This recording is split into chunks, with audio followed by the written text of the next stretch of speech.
Welcome to another episode of the MMA Lockcast. I'm your host, Manpreet, aka MMA Lock of the Night, and your boy on Twitter at MMALOT. And this week we're going over UFC Vegas 11, headlined by the grudge match of Covington and Tyron Woodley, a fight that I've been waiting for a long time to finally fucking place a bet on, and you guys will hear which side I'm picking later on in this episode when we get into that breakdown. Before we get into the card, let's just quickly go over my last event, which was UFC Vegas 10, and it was a losing event, minus 3.6 units on the entire card. That one was a bit of a... Yeah, that one kind of sucked. Let's just put it that way. So let's start off with the two wins that we had. I had 1.5 units on Billy Quarantillo to win inside the distance at plus 110. That cashes for plus 1.65 units. I was happy with that one. 0.25 units on Otman Azitar to win inside round 1 at plus 400. That cashes for 1 unit. I found that one to be a little bit crazy. I think 8 of his 12 wins all have come inside the first round, and this seemed like a solid spot for him too. So we cash on that. And then the shitty part of the night comes where we pretty much lose everything else. 0.75 units on Anthony Ivy at plus 225 against Brian Barberena. Never betting on Ivy again. Let's put that out there. And then Justine Kish, 0.5 units at plus 214 against Sabina Mazo. She was 1 minute away from taking that decision. She was looking really, really good in that fight. I was very confident that she was going to go out there and win that decision. And then Sabina Mazo just decides to kick her upside the head, and that's MMA betting for you. So Sabina Mazo comes away with the submission at that pretty much near the end of the fight to save a lot of the bettors there. So good win for Sabina Mazo. Unfortunate loss for us there. And then obviously the lock of the night play. I went with the chalky parlay and I fucking played for it. Both fucking legs miss. Andrea Lee minus 308. Does not shore up her takedown defense. You know, I thought she'd be able to keep it on the feet and just absolutely outwork Modafari in the striking range. Doesn't happen. Julia Villa apparently has no get-up game. I thought that she'd be able to keep the fight on the feet. Not able to. You know, and Sijara Eubanks, credit to her, man. She, even when, Julia Villa brought that firefight, brought that raging panda mode that I talked about last week, Sijara just stood her ground and just exchanged with her and then followed up with a solid takedown to just ride out the top position for the majority of that fight. So, shout out to anybody that took Modafari and Eubanks. Solid spots there. That was minus 5 units for me. But we end that night at minus 3.6 units. So that fucking sucked. That one really hurt. So we're back to free picks, like I said. So luckily for you guys will get free picks. But a note, I will tell you about this free picks thing that I'm doing. As soon as I make the bets, I'll be releasing them to my Patreon members. I won't be releasing my picks to the public until the weigh-ins have wrapped up. Once the weigh-ins wrap up, then I'll tweet them out on my Twitter account, once again, at MMALOTN. So if you guys want to see my picks, that's where you're going to go. And then once I hit 3 straight winning events, we're back to paid picks. So I won't be giving out the picks unless you're a part of the Patreon or you buy the picks through my website or go through Bet MMA Tips. But everybody's loving the Patreon right now. And, I got to give a huge shout out to everybody on the Patreon that, even after a losing night, they're still sticking around. They know that the picks are going to be free now, but they're still sticking around because they like the early breakdowns that they're getting, because as soon as I finish recording the breakdowns, I drop it to them on the Patreon, and then they very much appreciate the best bets and props article, which they're fucking loving. They love that I'm able to spot some of these higher odds in terms of these props, and they're able to exploit it, and they're able to have fun and cash on those as well. And then obviously we have the Hail Mary and lottery parlays that I drop on there as well, so I'm sure they're very appreciative of that. So check out the Patreon. You guys are fucking killing it. We're over 100 patrons, and I feel like it's going to continue to grow. For $5 or $10 a month, it's more than worth fucking your bang for your buck, especially considering that we're getting like a UFC event every single weekend. It's a steal. That's all I gotta say. But I feel like I can build a solid enough base of people on there that I can finally fucking leave my 9 to 5 and do this shit full time. So we're getting there bit by bit. I'm pretty much halfway there. If we can get that to 200 to 250, I feel like I can finally do this full time and maybe start to open up to Bellator and PFL and Invicta a little bit more to give you guys some breakdowns on those. But for now, time is too wrapped up, got a family, got things to do, and then got the 9 to 5, and then do fucking 14 breakdowns a week for you guys already. So I'm sure you guys know how much that is time consuming. But anyway, you guys are here for the breakdowns. Like I said, you guys will see that these are all pre-recorded. As soon as I record them, I drop them to the people on Patreon. So my Patreon members already have access to this, but you guys will be hearing this for the first time if you're not on the Patreon. So Patreon link is in the description below, whether you're listening to the audio podcast or the YouTube video, watching that stuff. Just check it out. Help your boy out. All right, I will shut the fuck up, and we will get into these breakdowns for UFC Vegas 11. Tyson Nam versus Jerome Rivera. We got minus 175 on Tyson Nam and plus 155 on Jerome Rivera. The line is holding steady. It opened up roughly around minus 165, but there seems to be a little bit of love coming in on Tyson Nam as this week continues. So this was actually announced pretty late. This was announced... I want to say during the broadcast of this past week's event. If we all remember, the week before, Tyson Nam was actually supposed to go out there and fight. I don't know if it was the week before or last week. Tyson Nam was actually supposed to go out there and fight Matt Schnell. He was supposed to fight Matt Schnell on September 12th, so that was the last card. Schnell pulls out due to weight cutting issues, and they quickly find a replacement. But unfortunately for Tyson Nam, he's going to have to wait a week to fight Jerome Rivera. But here we are, a couple of days away from this fight, and it's got to be a little bit shitty for Tyson Nam in terms of having an opponent change, but it doesn't seem to really affect him whenever he goes from opponent to opponent, because his style is pretty much the same throughout. He goes out there, and I tweeted it out earlier today that his fighting style is pretty much just forever loading. Like it looks like he's always just waiting for that one opening to throw like a 2-punch combination and hoping that one of them knocks out his opponent. Sometimes he does switch it up and go to the body, but it's just so far and few and far between that I don't know how you can really be confident in putting money on him. You're kind of expecting him to go out there and get the finish. It's very weird for me to think that people think that he's going to go out there and win decisions. It's not going to happen. With the amount of output that he throws, just like somebody that's fighting later on in this card, Tyron Woodley, you can't really bank on them to win by decision. Like they just don't throw enough output. Like he's gonna need to go out there and drop his opponent at least once per round to secure each fucking round, unless of course Jerome Rivera goes out there and just is a standing statue when just willingly being hit by Tyson Nam anytime he throws that 2-punch combination. The last time Tyson Nam did win a decision, it was against a guy named Shojin Miki. That was July of 2019. That was 2 months before his or 2.5 months before his UFC debut against Sergio Pettis. But in that fight against Shojin Miki, it was a 5-round fight. Unfortunately, the only thing that we have on tape is about the last half of the 3rd round and then the 4th and 5th round. And you still see those tendencies from Tyson Nam where he just goes out there and just is willing to make it seem like a sparring match where he's just trying to touch his opponent here and there.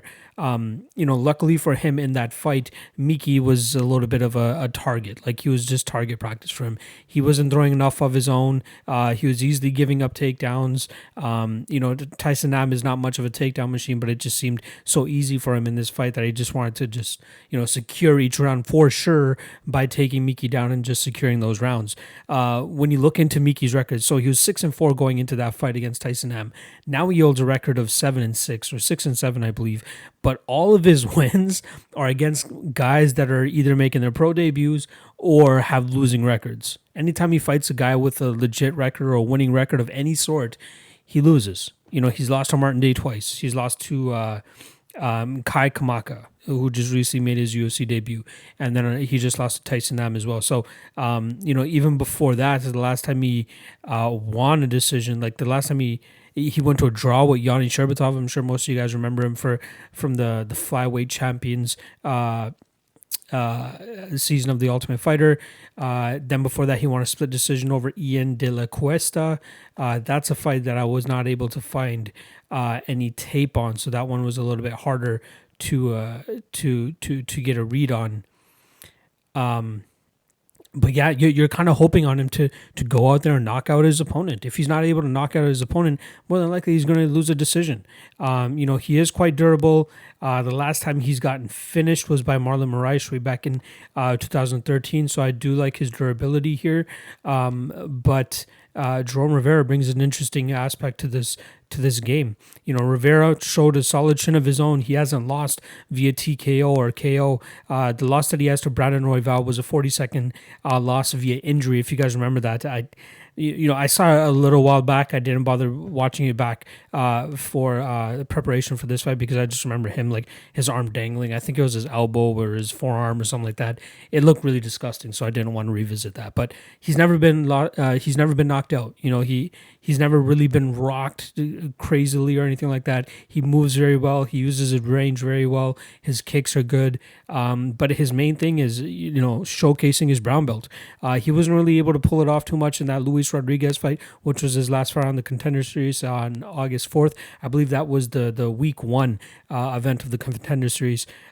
Slightly controversial decision based on some people's, watching. I did do a live stream with my man Rockstar Z, and we broke that down, and it was a close fight. It came down to that second round. I thought Jerome Rivera won the first round. The second round was super close, and then the third round, I thought that Rodriguez won that round. But Jerome Rivera, he's active enough.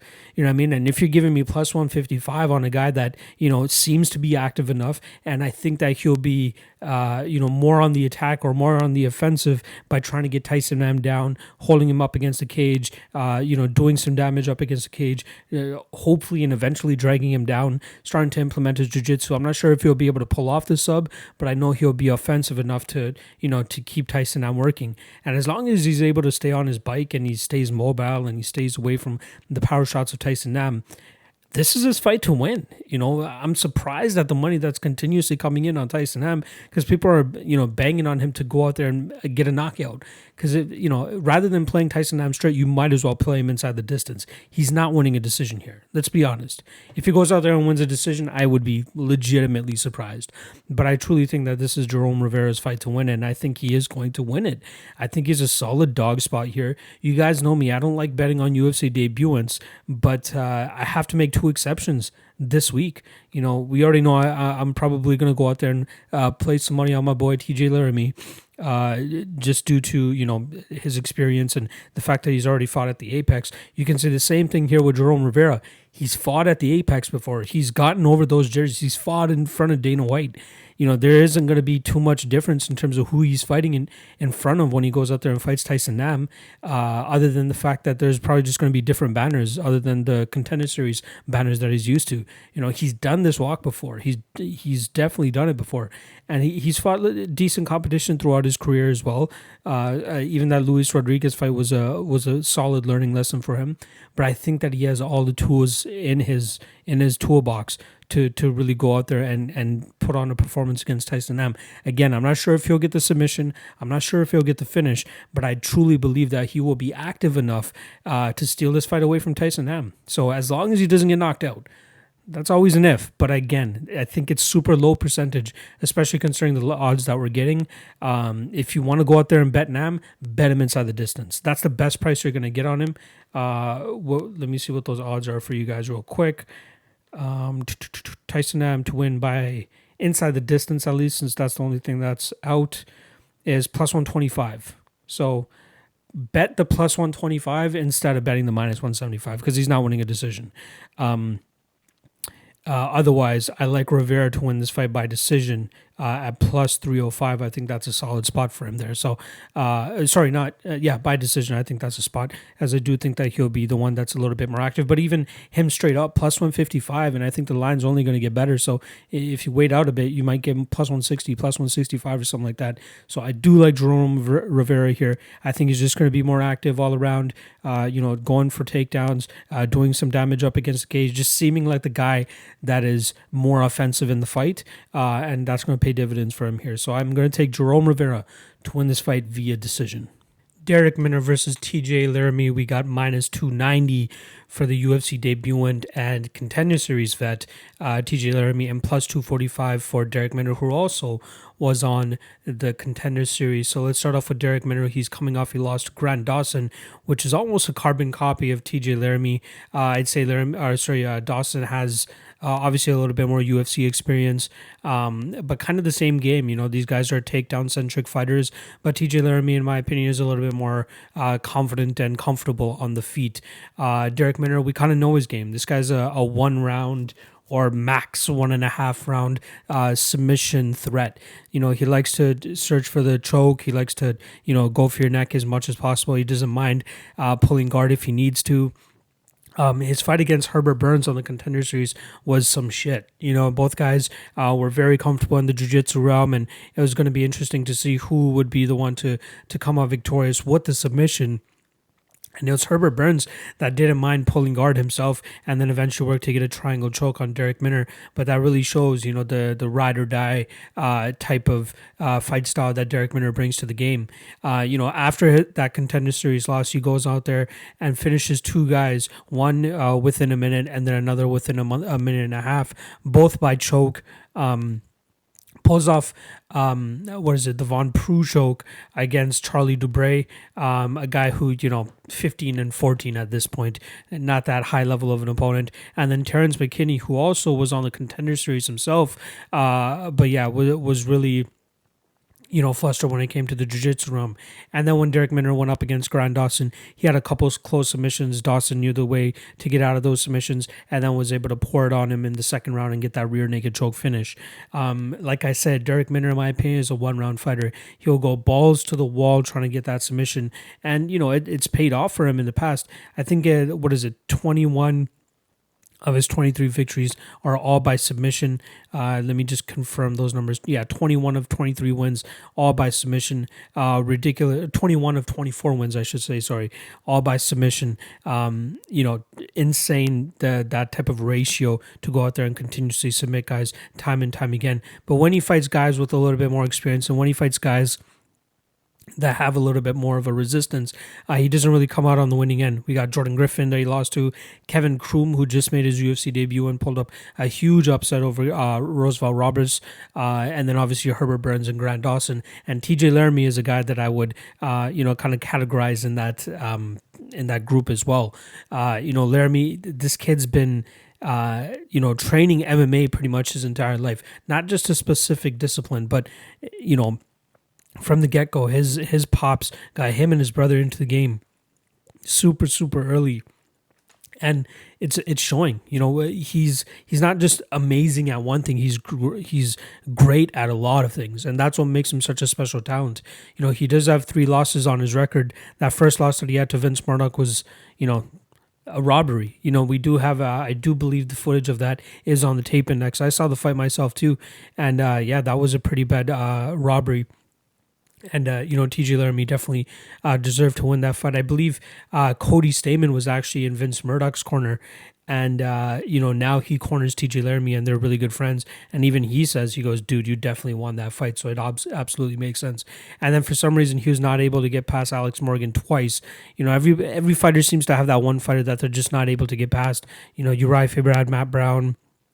There's another fighter that's slipping the tip of my tongue right now that I'm not able to get to, but there are fighters that just seem to have that kryptonite fighter, but when they go out there and perform against other guys, they're going out there and just crushing them. Luckily for TJ Laramie, relatively a quick turnaround for him. He fought August 11th against Daniel Swain on the Contender Series. Got a stoppage victory due to doctor stoppage, a rib injury, and now here he is against Darrick Minner. And it's kind of a carbon copy fight. Just like Darrick Minner last fought Grant Dawson, TJ Miller last fought Daniel Swain, who's kind of a Darrick Minner in a sense that they just like to go for submissions and they're pretty much one-round submission fighters.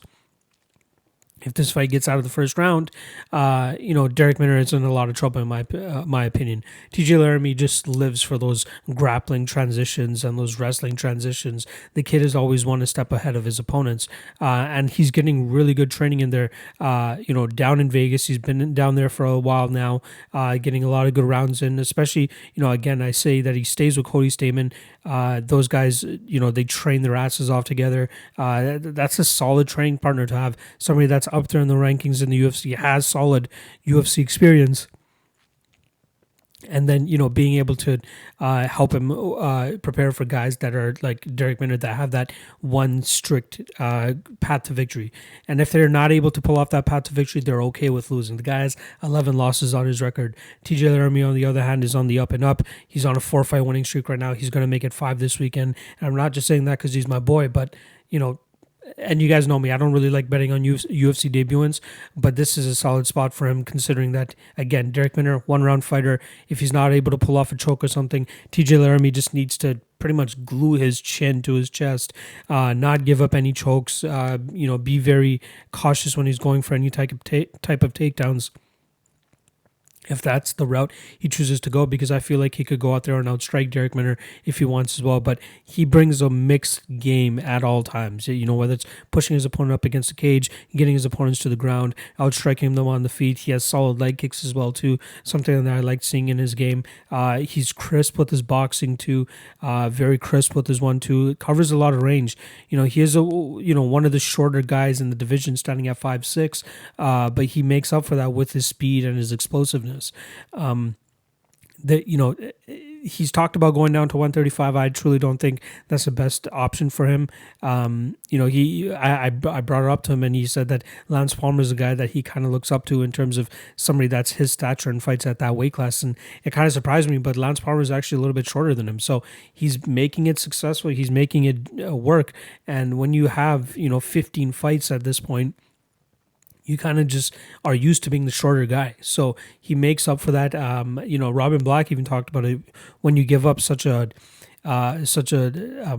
reach discrepancy pretty much at all times, you learn those tools and you adapt to that situation fight after fight after fight. So it's not really a disadvantage anymore. It's just something that you're used to, and you kind of know how to sneak your way in. So luckily for TJ, explosive, fast, great all around. I just find it hard to believe that Darrick Minner is going to be able to wrap up a submission on my guy here. So I'm taking TJ Laramie. I think he's going to break him by the end of that first round, and the second round is just going to be smooth sailing.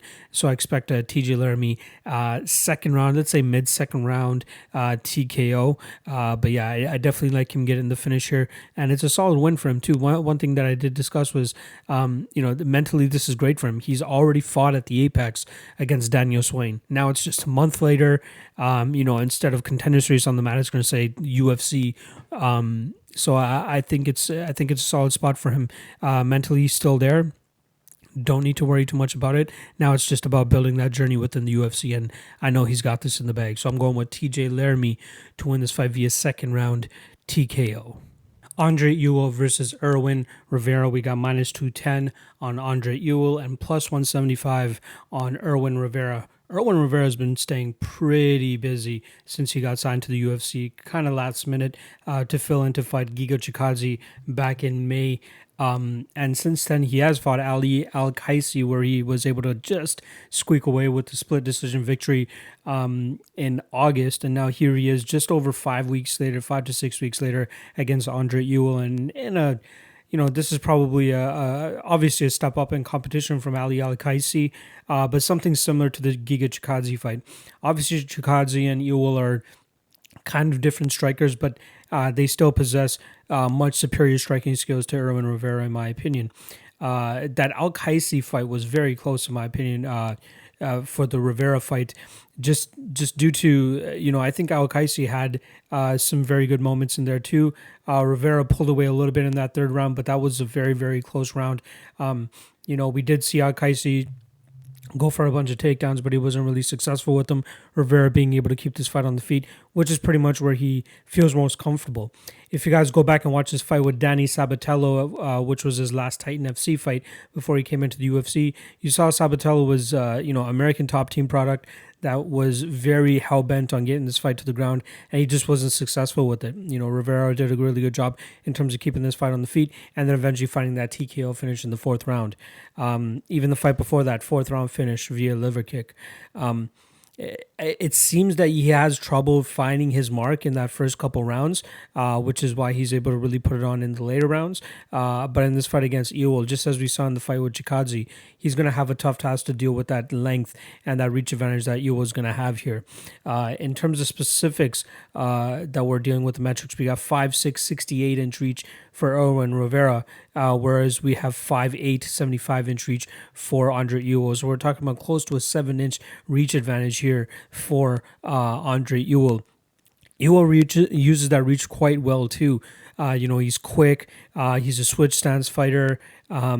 His kicks are really good. His knees are really good too. Some things that he likes to bring up the middle.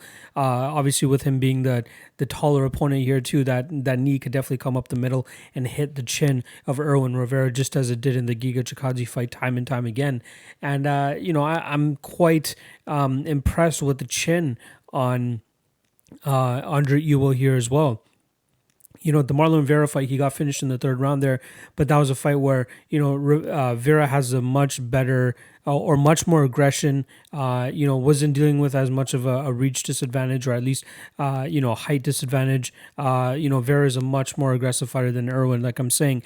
And Irwin, being the smaller guy, just like I said in kind of the TJ Laramie breakdown as well, when you are always the shorter the fighter, you always find a way to adapt and try to close that distance on time, fight again. And that's something that he's learned to do. But when he fights guys that have the superior striking, like the Giga Chikadze, and in this fight against Andre Ewell, kind of the same thing, I think he's going to have a lot of trouble. The one chink that we did see in Andre Ewell's game in that Jonathan Martinez fight was that he could get hurt to the body pretty easily, it seemed. It's not something that I saw over and over again in his fights, so I don't think it's something too much to dwell on here, because I still think that the striking experience and advantage that Ewell has here is going to be far too much.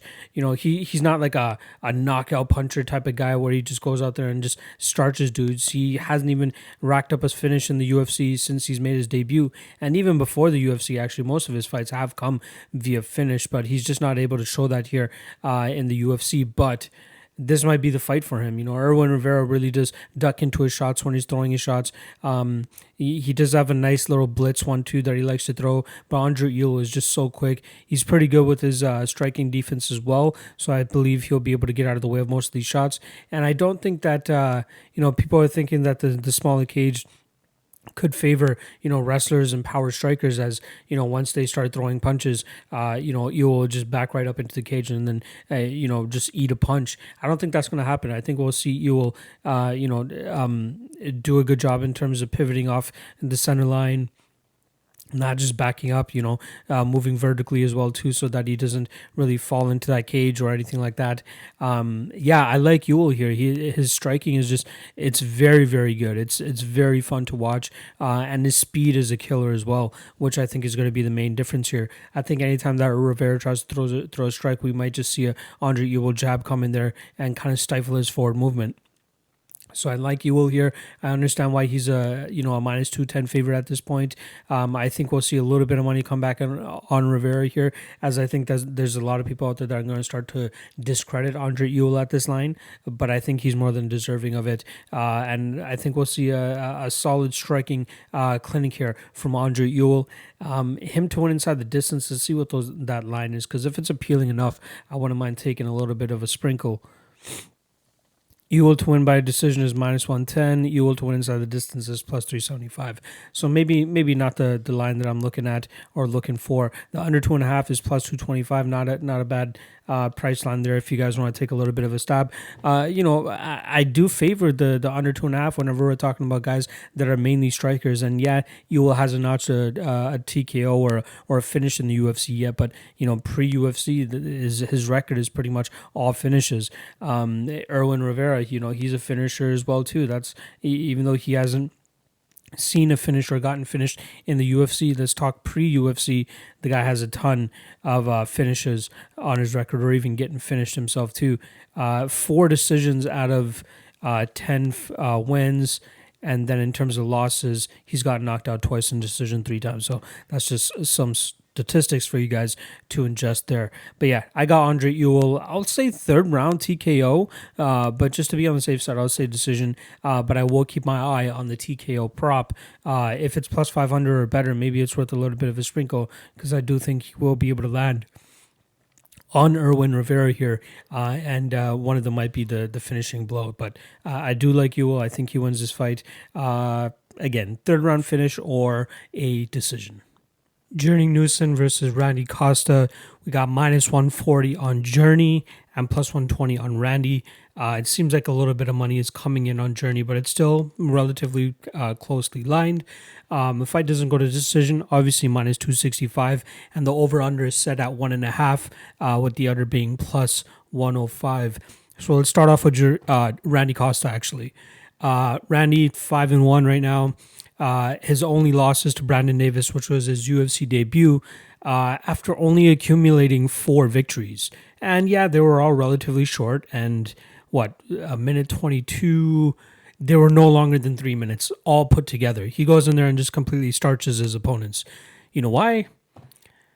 His opponents currently, his pre-UFC opponents currently have a record of 5-28. Yes, 5-28. One of the guys was like 0-10 now. You know what I mean? He got spoon-fed most of these opponents on the Cage Titan scene. I believe that's like the New England, Boston scene over there.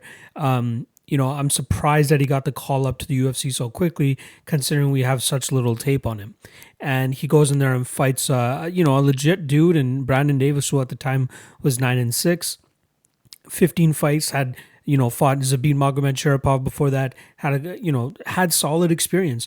And we saw what happened when Randy Costa can't go out there and knock out his opponent in the first round. The guy has interesting striking. He strikes from range pretty well. He has some solid kicks, but at times you see him really like lose balance when he's like throwing his combinations. And he always ends his combinations with like this legit power shot, whether it's an uppercut or a hook or even a solid head kick. It seems like his intentions at all times are to just go out there and just decapitate his opponent. And that's only going to get you so far. Your punching power is only going to take you so far, especially when you're starting to fight guys that have a little bit more of a complete game. So we saw him go out there, lose to Brandon Davis because he wasn't able to go, put him out in the first round. We saw Brandon Davis easily get him down in that second round and then get that rear naked choke. And let's not forget, that rear naked choke was, I believe, no hooks in max. He had one hook in. Like it wasn't even he had no idea what to do in that situation. So that was a little bit concerning. Then we see him in the Boston Salmon fight, which was 6 months later in his hometown of Boston, or close enough to hometown of Boston in Massachusetts. And doesn't really show much different. The only thing I'll give to him is he did, stuff a solid takedown. Not even a solid. It was a takedown after being rocked by Boston Salmon, and he stuffs that takedown, digs for the underhook right away after sprawling, gets him back on the feet, and then just starts to put him away. It's gonna be tough for him to really make it in the UFC unless he like really changes up his game. Like I feel with his range and his movement, he could be an effective fighter if he doesn't go out there and try to decapitate his opponent in one round. He's gonna blow his wad pretty much all the time. You could almost guarantee anytime you bet his fights that you can just bet the under 1.5, and it will probably come to fruition, whether it's him knocking out his opponent or him either getting submitted or knocked out himself. That's what I'm kind of hoping for here. Not saying that I'm betting the under 1.5, but Journey Newson is no slouch. Journey Newson is 9-2 coming into the UFC. His only loss in the UFC actually was to Ricardo Ramos, which was his UFC debut. Very tough UFC debut, albeit. Newson is a brown belt in jiu-jitsu. He has solid ground skills, and obviously he wasn't able to show it against Ricardo Ramos just because Ramos is probably a better jiu-jitsu player than him, and Ramos did some solid work on the feet, striking from distance. Then we see Newson go out there and just absolutely knock the fuck out of Domingo Parlate back at UFC 247, but I believe that fight got overturned to a no contest because Newson tested positive for marijuana. Come on, dog. It's 2020. Let's get over that shit. His only other loss came by knockout to Benito Lopez. That was over 4 years ago now, so it's been a little while. And since then, he's put together a solid record.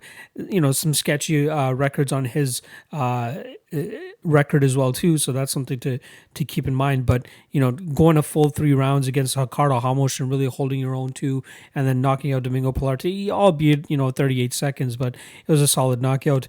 But an overall game, I know Journey Newson absolutely blows Costa out of the water here. I don't know how you can go into this fight being confident in betting Costa. You might as well just wait for that round 1 prop to come out. Him to win inside the distance right now is plus 280, which leads me to believe the inside or round 1 prop might be like plus 400 or something like that, plus 500. That's the spot you take if you're betting Randy Costa here, or if you're backing Randy Costa here. I think that we'll see Journey Newson go out there and just get Costa down within that first minute, and really start to work his brown belt. I think we'll see Newson latch on a submission pretty easily here. I don't think he'll have much to worry about in terms of the jiu-jitsu coming back his way with Randy Costa. Newson is just so much better all around. You could give the power and slight striking advantage to Costa, but, we still need to see more tape on him fighting legitimate competition.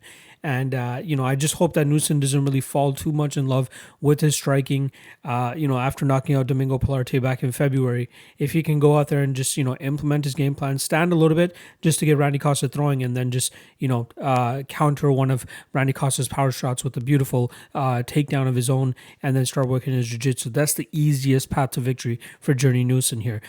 When I saw the line come out for this fight, I was surprised. I'm like, what the fuck? Why is Newson such a close, why are the odds as close as they are? And now we're slowly starting to see the love for Newson come in.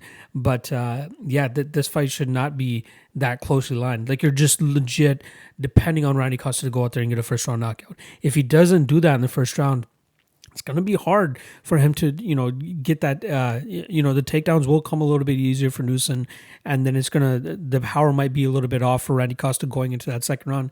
Maybe he'll have like a minute to throw and really start to, have some power left. But after that, I don't think that it's going to really translate for Costa. So if you're going in here betting Randy Costa, you're absolutely expecting him to start him in the first round, because outside of that, there's nothing that we've seen on tape or that we can actually point to be like, all right, Costa will be okay if this gets out of the first round. We don't. We have no evidence of that. So you can't be going in there and blindly betting Randy Costa here. If you do want to back Costa and you are a believer of his power and his striking prowess, just wait for that round 1 prop. I'm telling you, that's the best value you're going to get on Randy Costa, because he's not going to go out there and outstrike Journey Newson for 3 rounds, or he's not going to go out there and grapple fuck Journey for 3 rounds either. So Randy Costa first round is what the bet should be if you want to back Costa. But myself, I'm going to be going with Journey Newson here. I think there's a ton of value on him at this line as well. And I think I'm probably going to take a little bit of a stab at the inside the distance line too, because I truly believe he's going to go out there and sub Randy Costa. I might even wait for that submission line, to be honest. But yeah, him to win inside the distance is plus 120. We might get a slightly better line if he... if we choose him to win by submission. So I'm looking forward to what the odds makers drop that prop at. So lastly, Journey Newson to win this fight via first round submission. Jessica Rose Clark versus Sarah Alpar. We got minus 230 on Jessica Rose Clark and plus 190 on the UFC debuting Sarah Alpar. Let's start off with JRC. She's coming off 2 losses to Pani Kianzad and Jessica I. Before that, she rattled off 3 straight victories over Karina Dam. And then her UFC debut, she beat Beck Rawlings by split decision, and then beat Paige Van Zandt by unanimous decision in a fight where she came in as it was a pretty much a dead pick'em even fight, and she went out there and kind of made it look easy. She was able to control Paige on the ground for the majority of that fight, and that's where she did the best of her work. She's an overall okay fighter. She's not special in anything, but the one thing that is promising about her is her consistent focus on improving her physical just her physical in total. Like, she looks like she's becoming a stronger fighter. She looks like she's working on her skills all around. She moved out to Vegas, a couple fights ago now, and is doing very well over there. She seems quite acclimated over there. I think she's working at the PI a lot, which helps. But yeah, like physically, she just looks like a much stronger fighter, and I feel like that's really going to help her here, especially in a fight against Sarah Alpar, who's Oklahoma State wrestler or something like that. A strong wrestler, but didn't seem to really show too much of it in the fights that I was actually looking up of hers. Even in the Jocelyn Edwards fight, where it was the LFA bantamweight title fight, she won via split decision. But man, those first 2 or 3 rounds looked really, really rough for her. She got Edwards down, but she was having trouble keeping her down. She even gave up her back a couple times. She didn't seem like the most polished fighter either. Over the last 4-ish years, she's only had 4 fights. She's been in and out with injuries, difficulty finding opponents, and then obviously after the contender series, she got signed to the UFC. She was scheduled to fight Vanessa Mello and Duda Santana. Those got canceled due to the coronavirus, but here she is now fighting Jessica Rose Clark. Alpar didn't look the most comfortable on the feet either, so that's a little bit of a concern.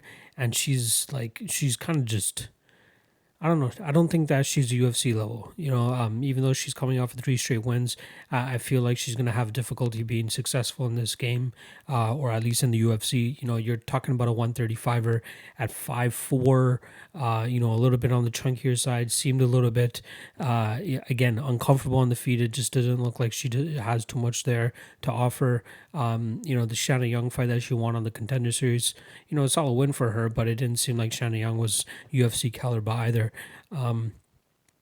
This fight's tough, man. Are you telling me, or am I trying to tell you guys that you should go out there and bet Jessica Rose Clark at -230, considering how Sarah Alpar looks?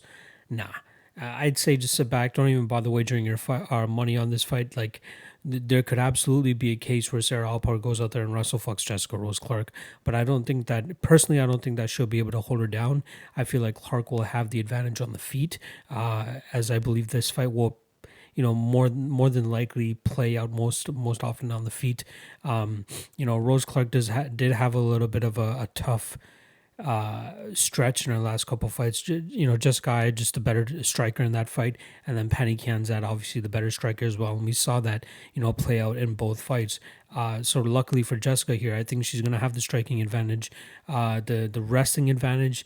Obviously you got to give it to Sarah Alpar, but again, I just don't think she's as effective with it as her credentials say. So that's going to be a tough thing for Sarah Alpar to pull off. So I'll go with Jessica Rose Clark to win this fight via decision, but I don't want to risk any of my money on this, like not even putting it in a Hail Mary or lottery parlay. Just stay back, see what Alpar has to offer, and let's see what kind of improvements Jessica Rose Clark has made, as I feel like she's really working hard on her game, but I'm not willing to trust her at that -230 line. Jordan Espinosa versus David Dvorak. We got -110 on both sides pretty much, and it seems like there's a little bit of money coming in on Dvorak as this week has started to progress. And I think that the closer the fight gets, you might get a little bit better of a price on Jordan Espinosa. Let's start off with David Dvorak. I believe he's from the Czech Republic. He's had one fight in the UFC against Bruno Silva in a very close fight. I believe that Bruno Silva took the first round, and then the second 2 you could give to Dvorak, but they were close rounds nonetheless. Pre-UFC, he had a decent career fighting decent opponents. Igor Goncharov, which was his second last fight before the UFC, that kid was like 19 years old going into that fight, so that was a little bit questionable. The kid looked like stick and bone still, like he was still growing into a man's body. So, I take that fight with a little bit of a grain of salt. Dvorak was able to put him out within 3 minutes, so that was a solid win for him there, but still a little bit questionable. And then the Arsen Taigibov fight, he got a rear naked choke in the second round. That was a weird way that he got it to, like he had his back up against the cage and then kind of just like muscled him backwards and took his back. It was kind of weird. I don't expect that type of takedown to work on Jordan Espinosa here. But another thing about Arsen, very questionable record for him to go 16-2 up until the point he met David Dvorak. He fought a lot of questionable guys.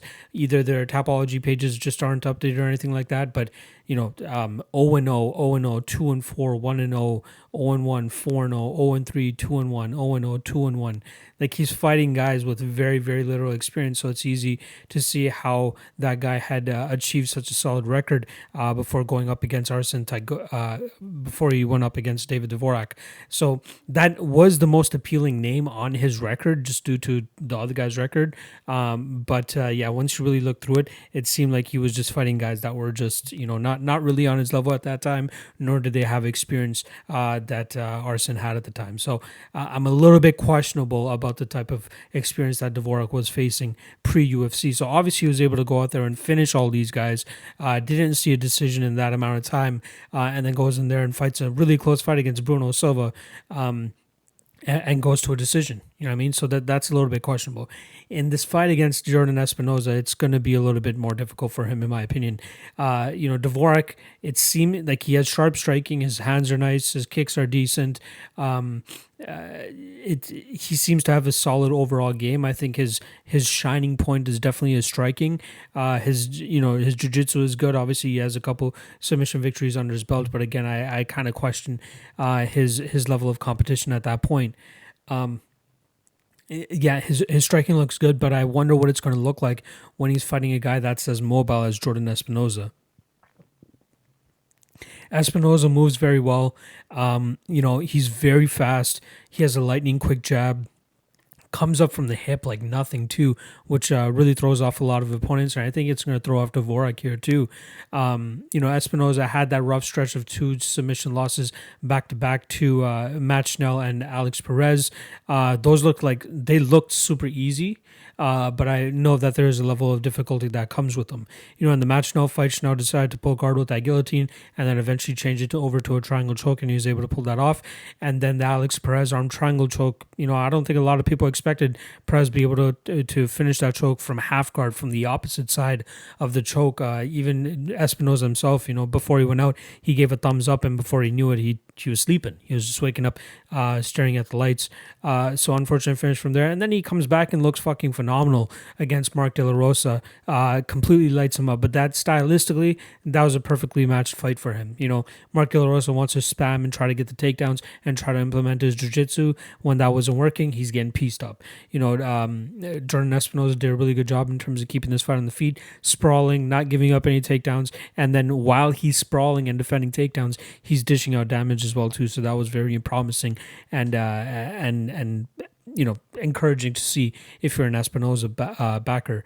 The Eric Shelton fight, very close. Shelton had a couple good leg kicks in there, had some solid pressure, but it was Espinosa that was getting away with the better shots for the majority of that fight.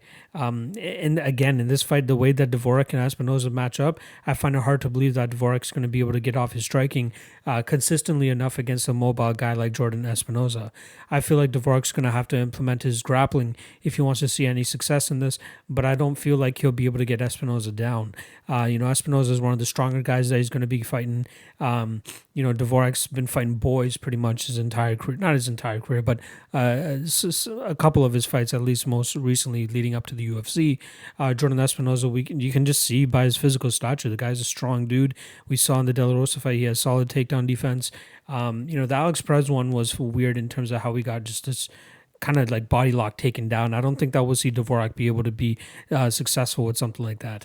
I'm not the most overly impressed with Dvorak. I kind of thought that going into this, I would want to bet Dvorak here, and I will give it to him. He has sharp hands, he has solid striking, but again, it's going to be tough for him to really track down Jordan Espinosa here. So I like Espinosa in this fight. I think he just outpoints Dvorak here. If this line gets a little bit better, maybe plus 120, plus 130, depending on the love that's going to come in on Dvorak, I might have to take a small shot on Jordan here. I like him in the spot. His striking is very, very, it's almost Ewell-esque, where it's just like quick, fast, solid jabs, gets in and out of positions, doesn't really worry too much about getting hit because he knows he's going to be able to get out of the way. And one of the tendencies I found from Dvorak is when he does throw his right hand, he does like to, kind of fade away to that side as well when he's trying to get out of exchanges. So I wouldn't be surprised if we see Espinosa kind of pick up on that and then try to counter that, movement that David does over and over again, pretty much whenever he throws that right hand and tries to get out of the way. So I like Espinosa. I think he's just going to be a little bit too fast for him, a little bit too mobile, and will have a little bit more output. And I think that's just going to kind of stump Dvorak, as I don't think he's seen any type of opponent that brings this type of game plan. And this will be the first time where he sees this type of speed, in my opinion, too. So, Espinosa much more seasoned, at least at a higher level, in my opinion. And I think it's going to show here against David Dvorak, who just needs a little bit more seasoning and needs to see these types of looks a little bit more before I can be really confident in him. So I'm going to take Espinosa to win this fight by decision, and I think it will be a good learning lesson for David Dvorak. Romero Borella versus Mayra Bueno Silva. We got the 3-name versus 3-name here. Minus 255 for Silva, plus 215 for Borella. We got the over-under 2.5, under 2.5 at minus 105. The spot that I'm liking most, Silva wins by TKO at plus 675. So let's start off with Mayra Bueno Silva, who's coming off a loss to Marina Moroz on that ill-fated, what do you want to call it, COVID peak card, like that night where pretty much everything went to shit, and that was the first ever event where they had no fans, and then we went on like a 2-month UFC hiatus. She lost that fight. She performed very well in that third round, where she actually had a little bit of aggression. She was seeking the kill, and she was really putting it on Marina Moroz, who, technically was the better striker, the quicker striker and smoother striker. But Silva just packs a punch in her strikes. She has a lot of power when she throws her kicks and her strikes. She's very, very impressive when she's able to put her hands together, especially following them up with kicks as well. The downfall for her in that fight was just her lack of urgency when it came to the ground game. We did see decent ground game from her in that Julian Robertson fight, where Robertson got her down. And then when Robertson was just getting a little bit too greedy and too focused on getting the passes and getting the positions and then going for submissions, we saw Silva able to, get to that half guard position and then eventually get up.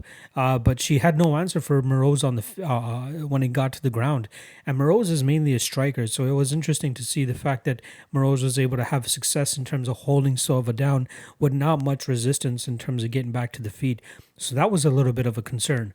But when this fight was on the feet, again, like I said, Moroz was a little bit slicker, more technical on the feet, but Silva was packing way more of a punch, and she was, coming forward and really stalking Moroz.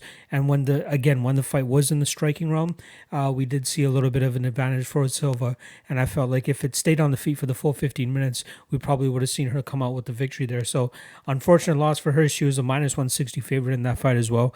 So it's kind of shitty to go out there and lose as a favorite. Romero Borella, on the other hand, she's coming off of 3 straight losses. Surprised that she's getting a 4th shot, especially surprised that she was actually scheduled to originally go up against Miranda Maverick. And unfortunately, she had to pull out of that fight. But, the UFC is doing her no favors with booking her with some of these opponents. The Courtney Casey one, she should have won that. You know what I mean? She was the slight dog in that fight, but I mean, like, if you're not able to get past Courtney Casey at this point in your UFC career, you probably shouldn't even be in the UFC. So she got first round armbar there. She lost via decision to Montana De La Rosa before that, and then kicking off the losing streak was a TKO finish via Lauren Murphy, who's just been looking, like a solid fighter since she's made that little bit of a turnaround and really started working with, I want to say, Crew Bob Perez, I believe the guy's name is. He's the one that works for Derek Lewis down there in Houston, but Lauren Murphy's striking has really gotten, really put together.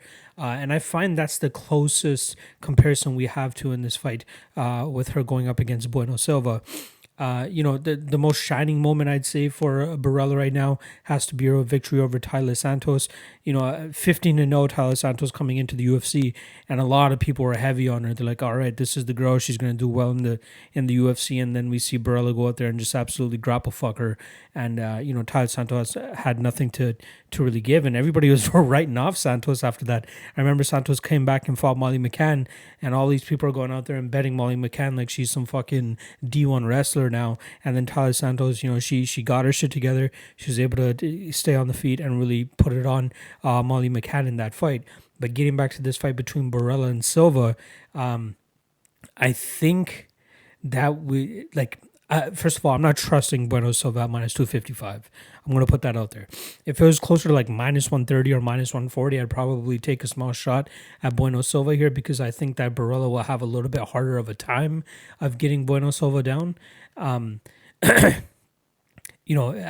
was very surprised that Moroz was able to get her down with not much difficulty, but I feel like, Moroz being a little bit more comfortable on the feet, it was easier for her to transition from the striking to the grappling realm without much of a resistance from Silva, whereas Borella, she doesn't seem as comfortable on the feet as Silva or as Moroz. So I feel like she would make her, she would telegraph her shots, and she would make it, pretty straightforward in terms of being like, all right, I'm about to go for a takedown. Hopefully, Bueno Silva would be able to go out there and actually like stuff that takedown and then continue to put it on her. I think it's going to come down to Silva finishing her, though. I think, TKO or sub, what is there to win inside the distance, though? Silva wins inside the distance is plus 145. Silva by submission plus 200, and then Silva by TKO is plus 675. So I wouldn't even mind like a small sprinkle on Silva to win by TKO, because I truly believe she'll be able to get the finish in this fight. Plus 145 is not that bad either. But again, I just have something in the back of my head, minus 255. I can't trust Silva here. So if you do want to play this fight, I'd say a little bit of a sprinkle on Silva to win by TKO. That's probably the best shot here. I don't see Borella being successful over and over again with the takedowns. I just think she's too uncomfortable on the feet, where Silva's going to really be able to pick her apart, stalk her. Hopefully her takedown defense is, a little bit short up, or at least, somewhat there, and if not her takedown defense, at least her get-up game. You know what I mean? Borella can do a solid job in terms of staying on top of her opponents and just riding rounds out. So I do side with Silva here. Minus 255 is a little bit too steep for me to be comfortable, but I do think she gets the job done, and I will say we see Bueno Silva win this fight in the second round via TKO. Mirsad Bektic versus Damon Jackson. We got no odds on this fight yet. It's the night before weigh-ins, and obviously no odds. This fight just got announced earlier today, so I was able to get into it, and kind of surprised what I came out with on the other end. I'm expecting there to be a lot of juice on Mirsad Bektic in this fight.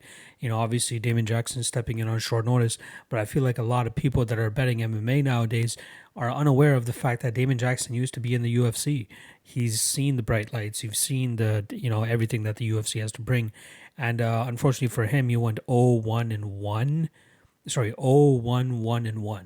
So he had a loss. He had... So he lost to Yancy Medeiros via a reverse bulldog choke, then had a no contest to Honey Jason after Honey Jason popped for, I believe, all the steroids, and then he had a draw against Levan Makashvili, and then he got cut. So unfortunately for him, he got let go at that time, and now here he is coming back into the UFC after accumulating, 2, 4, 6, 8, an 8-2 record. His most recent loss being a 10-second knockout to Movlid Khaibuliev in PFL, but he did pull out a victory afterwards against Mauro Shalech. That was at LFA 83 back in March. Sketchy opponent in Mauro, you know what I mean? That guy, he took a hiatus from 2014 all the way to 2019, and that was his second fight back from the hiatus. So not the most challenging of opponents, but before that, Damon Jackson was really putting on a solid show over there in LFA, capturing their title, finishing pretty much everybody. His record is insane too. He has 17 wins, all but one coming via finish. that's very, very impressive, and he's very aggressive too. His nickname is the Leech. It makes absolute sense because once you watch him fight, the guy's trying to get a hold of you and start to use his submission and his jiu-jitsu. He's a Fortis MMA product, training there down there with Saif Sayud, so he's getting solid coaching there. But he's really looking to come into his own now. Like, he's 32 years old. He's pretty much in his prime, in my opinion. He's not going up a weight class to fight Bektic here. They're going to be fighting at 145. So it leads me to believe that Damon Jackson has just pretty much been training this entire time, staying ready, staying healthy, and staying in shape, waiting for that call. So, I feel like the advantage is slightly in his favor in this fight, as Bektic was more so just focusing on Garagori, who has a completely different style. I think that Bektic was expecting more of a stand-up fight. Obviously, he would want to implement his wrestling, but I don't think he was looking for much of a resistance coming back on the ground if he were to implement his wrestling as much. Bektic is just on a weird run right now. Like, he's 0-2 in his last two fights, 2-fight losing streak. Losses to Josh Emmett via finish, and then a fight against Dan Ige where he got the takedown in the second and third rounds, but he didn't really do much with them. Obviously he did enough in that second round to win that round, in my opinion. But that third round, like, he was getting a little bit lit up on the feet for that first half of the round, and then he finally got the takedown, and then he didn't do anything with it. Ige did a good job in terms of continuously making him work, and that kind of leads me to believe that Damon Jackson will be able to, create some scrambling opportunities when the grappling does get when it gets to the grappling realms. Damon Jackson is not lost on the feet either in terms of, like, with his striking. He has solid striking, but it's mainly to get him to his grappling and his wrestling. And I feel like Bektic, his wrestling is great, but I feel like Damon Jackson might have an advantage with the jiu-jitsu. So that's where I think things get a little bit interesting. I'm Like, a part of me is expecting the odds to drop here at plus 300, plus 350, maybe even plus 400 for Damon Jackson. And I think that will be a complete mistake on the odds maker's part. And it will be a mistake on anybody's part who's, just going out there and parlaying Bektic and just saying, okay, Damon Jackson coming in on short notice. He's probably just going to, go in there, take this hazing to get back into the UFC and then come back as a more complete fighter the next time. I don't think that's the case here. Again, one thing you really need to note is the fact that Damon Jackson is willing to take this fight at featherweight. If he goes out there and actually makes weight, the weigh-ins are probably within about 12 hours or so, but if he goes in there and makes weight, looks good, it makes us believe that he's been, like, pretty much been training this entire time. Like, this isn't Irwin Rivera stepping in on short notice against Giga Chikadze at a higher weight class. This is Damon Jackson in shape, ready to go, was waiting for the call, waiting for somebody to pull out. Luckily for him, it was Eduardo Garagori, and he steps in against a solid opponent in Mirsad Bektic. But I think Bektic is going to be in for a little bit of a surprise, and that's tough to say. I was high on Bektic. Like, I really believed, like, he was going to be a title contender sooner or later, but he's really fallen on hard times. I don't think his motivation is up there. He's got to be down on himself considering those two losses that he's incurred, and then he's fighting a guy, and Damon Jackson here, who's a vet. Like, he has more fights than Mirsad Bektic, which is hilarious too. It's only, what is he? This is going to be the 22nd fight for Jackson, and this will be the 17th fight. So, only 5 more fights of experience. When did they start? Damon Jackson, his first pro fight was in 2012, and Bektic was in 2011. So, Damon Jackson just slightly more active. But yeah, I think that this fight will start to get into the grappling realms. And again, Bektic didn't look the most comfortable on the feet either, especially against Ige, who, in my opinion, he's gotten better with his striking, but he's mainly a jiu-jitsu guy, or more notable to be a jiu-jitsu guy and does his best work on the ground. But he was having a lot of success against Bektic, so I expect this fight to be quite competitive. If you're giving me better than plus 350 on Damon Jackson here, I'm going to take a little bit of a stab, and I think it's totally worth it. But do not go out there and parlay Mirsad Bektic. There's too many unknowns about him. Mentally, we don't know where he's at. And again, the late notice fight, I feel like it's more advantageous for Damon Jackson than it is for Mirsad Bektic. So, I'm going with Damon Jackson. I'm going to take the upset here. I feel like we see him get the second or third round stoppage here. And sorry, last thing about Bektic. he still doesn't look the most impressive in third rounds, and that seems to be his kryptonite. Like when the fight gets late, he seems to, not have as much horsepower. And yeah, he did, pull off that takedown and stuff against Dan Ige in the third round, but it was not impressive. Like it wasn't. He didn't do any damage with it. He was pretty much just holding. And I feel like he's going to have a little bit more of resistance from Damon Jackson, who, in my opinion, is a little bit more of an offensive jiu-jitsu player than at least Dan Ige is, especially when it comes to the MMA realm. So I do like Damon Jackson here. I'm going to call a second or third round sub, and we're looking at another, last minute replacement upset, just like we did, I believe it was last week or the week before, with Kevin Kroom and Roosevelt Roberts. So I like Damon Jackson here, and again, you give me plus 350 or better, I'm taking a little bit of a shot on Jackson here, probably even inside the distance too. So I'm going Damon Jackson via second or third round submission. Kevin Holland versus Darren Stewart. We got minus 250 on Kevin Holland and plus 210 on the dentist. The over-under is at 2.5, with the under 2.5 being plus 155. It's a little bit intriguing if I say so myself. So let's start off with Kevin Holland. He's coming off a win over Joaquin Buckley. He stepped in after Trevin Giles pulled out literally minutes before they were supposed to walk out the week before. So on August 8th, we see Joaquin Buckley get the call up so that Kevin Holland can just stay in Vegas, get that fight over with, and start moving on from there. This is going to be the fourth fight for Kevin Holland in 2020, so it's good that he's staying active. And this is a solid opponent for him and Darren Stewart to continue to move up the ranks.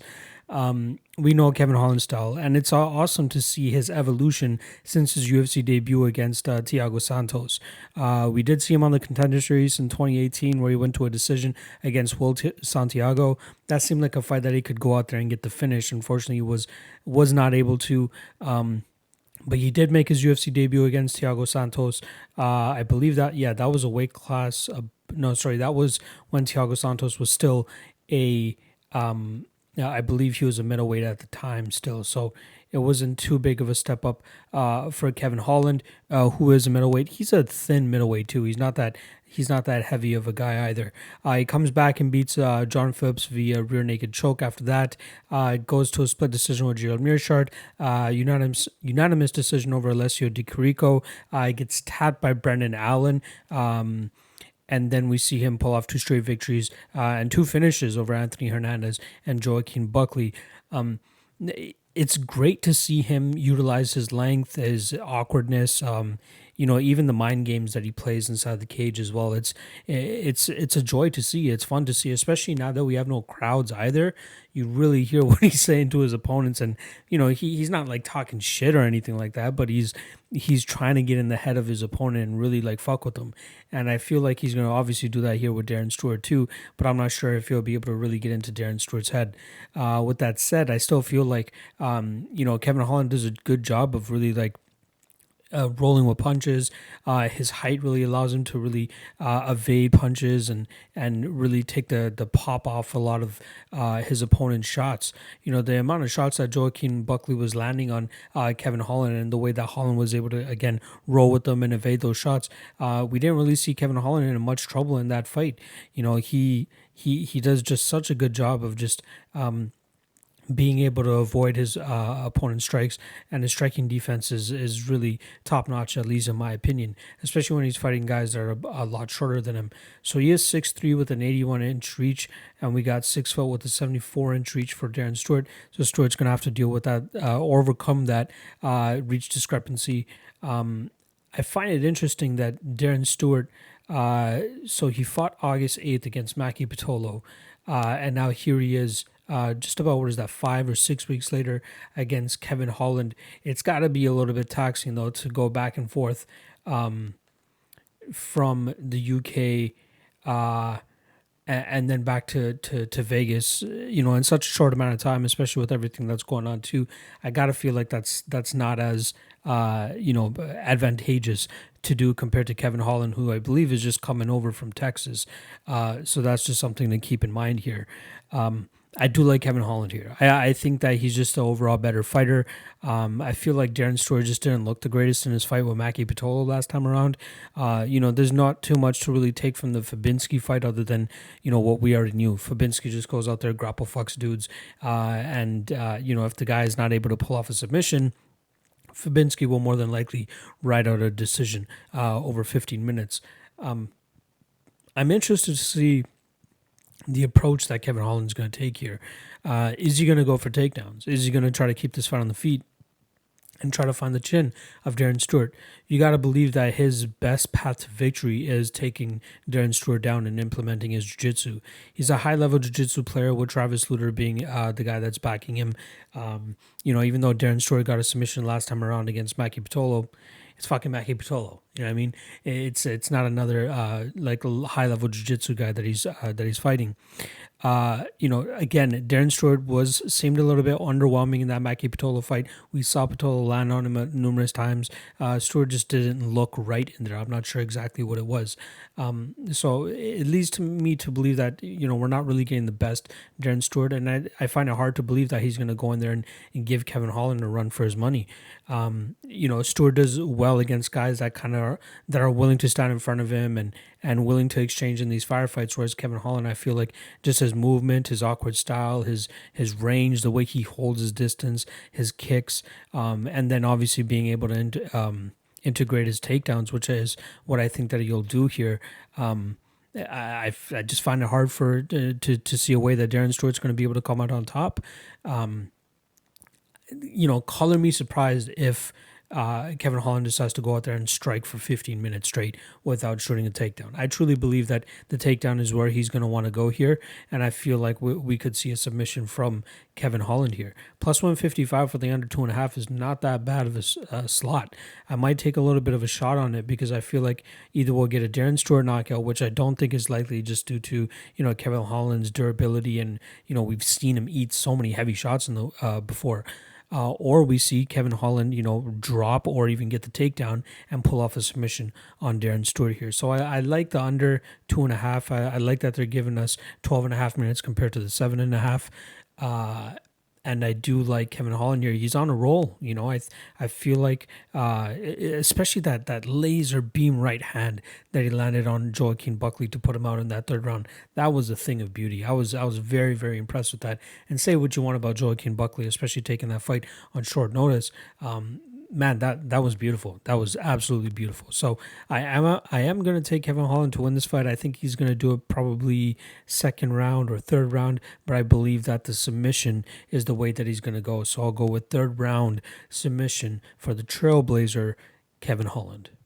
Randa Markos versus Mackenzie Dern. We got minus 165 on Dern and plus 145 on Randa Markos, and it seems like this line has pretty much held steady. Actually, it opened up minus 205 for Dern, and it's slowly gotten bet down to Randa Markos, and I kind of get that.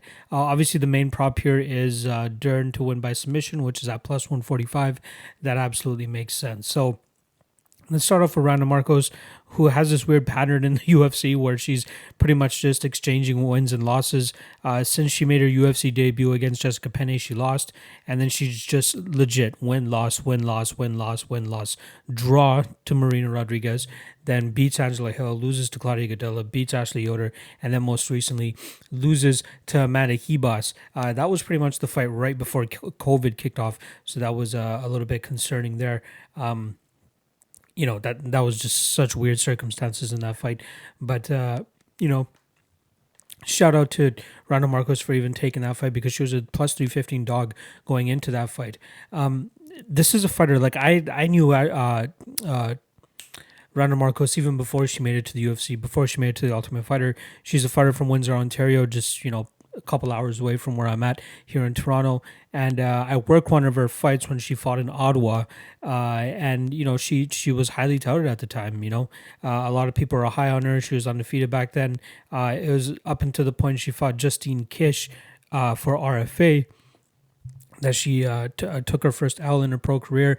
Then she fought one more fight and then got put onto the Ultimate Fighter season. Justine Kish was also on that season as well, but I believe she got injured. She wasn't able to compete in that season, or at least for the majority of that season. But we've seen Randa Markos get better and better. Like, I remember when she was on the regional scene, her main thing was just wrestle fucking people. You know what I mean? Just taking them down and just grinding them out. That was kind of her path to victory pretty much the entire time. But now we've seen her evolve. You know, she moved most of her training camp from Windsor to Detroit in this span of time. And we've seen her implement this weird striking style too. Like, she doesn't have the traditional boxing stance or MMA stance. She's a little bit wild. She's a little bit just more flowy than anything. And I feel like that gives some fighters a little bit of issues. Obviously she doesn't have the most power or pop on her shots, so she's more so looking to out volume you than actually like put you out. And it's worked out for in some of her fights. The Angela Hill armbar was a little bit surprising. I actually had Angela Hill in that fight, and I thought that Hill would do a good job of like staying away and staying away from takedowns and stuff like that. But obviously, Angela Hill goes out there and plays a little bit too long in the guard and gets submitted. But yeah, in the Marina Rodriguez fight, she took that entire third round and rode it on top. She did a really good job of stifling Marina Rodriguez in that fight. But the main question here for Randa Markos is kind of her fight IQ. Like, we know that she's going to want to keep this fight on the feet, but she sometimes doesn't do that good of a job of, making sure the fight stays on the feet. You know what I mean? Like, the Claudia Gadelha fight was so uneventful that there really wasn't anything to really take from that fight, because both the women seemed very hesitant to implement their game plan. With Mackenzie Dern here, we know her wrestling isn't like super top notch or anything like that, but she is quite strong. She has some strength. Judging from her Instagram posts and stuff, she even posted recently that this is the most she's ever trained for a fight. So that's something to take into consideration. I'm not a guy that usually gets honeydicked by those types of proclamations by these fighters, but she looks in really good shape. It doesn't seem like weight will be an issue from her, moving forward now. But I just have questions about both ladies. It's going to be very skeptical. Like, I think that if this fight primarily stays on the feet, I think we'll see Randa Markos go out there and outpoint Mackenzie Dern. I think that's an absolute possibility here. But I don't trust Randa Markos to be able to keep this fight on the feet. I don't know what it is. But saying that, I don't feel comfortable in thinking that Mackenzie Dern's going to 100% get this fight to the ground. Like, I don't know which way this fight is going to go, and I kind of see it as 50-50, because if it stays in either one's realm, that one person is going to have such a big advantage in terms of, like, I'm not saying that Randa Markos is fucking Israel Adesanya on the feet or anything like that, but she will be able to produce enough output and pressure to stifle whatever Mackenzie Dern has on the feet. Dern, her fights are just so weird. Like, let's just take her UFC run into consideration here. She's had 4 fights in the UFC. She's 3-1. Ashley Yoder, that fight, she did a good job in terms of implementing her game plan against Ashley Yoder in that fight. The Amanda Cooper fight, she drops Cooper and then gets the rear naked choke. We all know how that goes, or how that went. The Amanda Ribas fight, that was like her first legit fight against a woman that was good everywhere, pretty much. Amanda Ribas, really good jiu-jitsu player. Obviously not the level of Mackenzie Dern, but good enough to, pass by in the MMA sphere. And then obviously in the striking realm, Ribas had Dern eaten up in that fight. And then Hannah Cifers, she looked decent, starting off in that fight. And then, we saw Hannah Cifers, kind of have a brain fart with her fight IQ and stay a little bit too long in the jiu-jitsu realm, and then she gets knee barred. So I'd say Randa Markos here is probably the second most threatening opponent that Mackenzie Dern has in the UFC, and this would be a good telltale in terms of like where her skills truly are at. I remember in the Cifers fight, Michael Bisping was like talking about how good Mackenzie Dern's striking looked. Yeah, it looked decent, but it's nothing to like he gets super excited about. Her hands looked quick for like one combination. You know what I mean? And she's fighting Hannah Cifers out here. Again, Cypher's had the striking advantage. She had a lot of power behind her shots too. But, we need to see more from Mackenzie Dern to really be like, all right, her striking is getting a lot better. And this would be a good test for her because I do think that Markos will see that I find it so hard. I don't know who will be successful in implementing their game plan. Is it going to be Dern? I truly think that Dern will be able to fuck around on the feet for long enough to lull Randa Markos into thinking that this is mainly going to be a striking battle, and then she can pull out a takedown at any point. And I fully expect Dern to be able to get a takedown like a head and arm throw or something like that. Like those types of takedowns still work. And if Mackenzie Dern is truly in shape, I think she can overpower Randa Markos here and actually drag this fight to the ground. So, fuck. It's gotta, if you're betting this fight, I feel like it's a dog or pass situation. But if you really want to take Dern, I think that the submission is the best way to go. I'm not 100% believer in Randa Markos' submission defense, especially against a girl like Mackenzie Dern. So I think if Dern gets this fight to the ground, we'll see her get this submission victory. But if you're betting this straight up, you probably got to go with Randa Markos. I feel like it's a 50-50 fight, and considering the odds, you got to go with the value side, which, in my opinion, is Randa Markos. However, I'm still going to be picking Mackenzie Dern to win this fight. I need to see this fight play out to really get a better read on Mackenzie Dern and see what kind of fighter she truly is. And this is a stiff test. Randa Markos is a vet. She's a top 10 gatekeeper, top 15 gatekeeper, if you want to call it that. She's fought. You got to give her a round of applause for the amount of experience that she's managed to accrue and the fighters that she's gone out there and fought. Amanda Hebos, Claudia Gadilla, Nina Ansaroff, Marina Rodriguez, Juliana Lima, Alexa Grasso, Carla Esparza, Karolina Kovalkovich. She's going out there and fighting the top of the top in this division. And she's pretty much gone 500 in the UFC. I think that Dern is going to find a way to get this fight to the ground, and she will be able to pull off a submission. So I'm going to call a second round submission for Mackenzie Dern. The over-under, I believe, is at... it's at 2.5 with under being plus 100. So, you can either go the under 2.5, you can go Dern by submission or Dern inside the distance if that's what you like. Otherwise, I think the straight value here is on Randa Markos. Regardless, official pick for this podcast, I'm going with Mackenzie Dern via second round submission. Johnny Walker versus Ryan Spann. We got minus 125 on Johnny Walker and plus 105 on Ryan Spann. The over-under obviously at 1.5 with the under being plus 100. But the line that's most intriguing to me is Walker wins by TKO at plus 130 or plus 150 at some spaces. Let's start off with Johnny Walker. My man fell in love in Ireland, it seems. If you go through his Instagram, he tags his new girl into it. I guess she's not really new. They've had pictures together now for 38 weeks or something like that. So, it's interesting that he made the jump to go over there. I don't think that was really coinciding with him moving to SPG Ireland. I believe he was already dating her before the Nikita Krylov fight. So, and we all know about the Nikita Krylov fight. He actually... he had that training camp at TriStar, and I find it weird with Johnny Walker now. We've seen him, I believe we've seen him go to Jackson's now. We've seen him go to TriStar, and he literally spent one training camp at TriStar, and now he's hopping over to SPG Ireland. Walker's a tougher guy to coach. And you kind of got to let him be himself in a sense. A lot of his game does come from, his power, his athleticism, and his explosiveness, and his strength too. The guy's 6'6".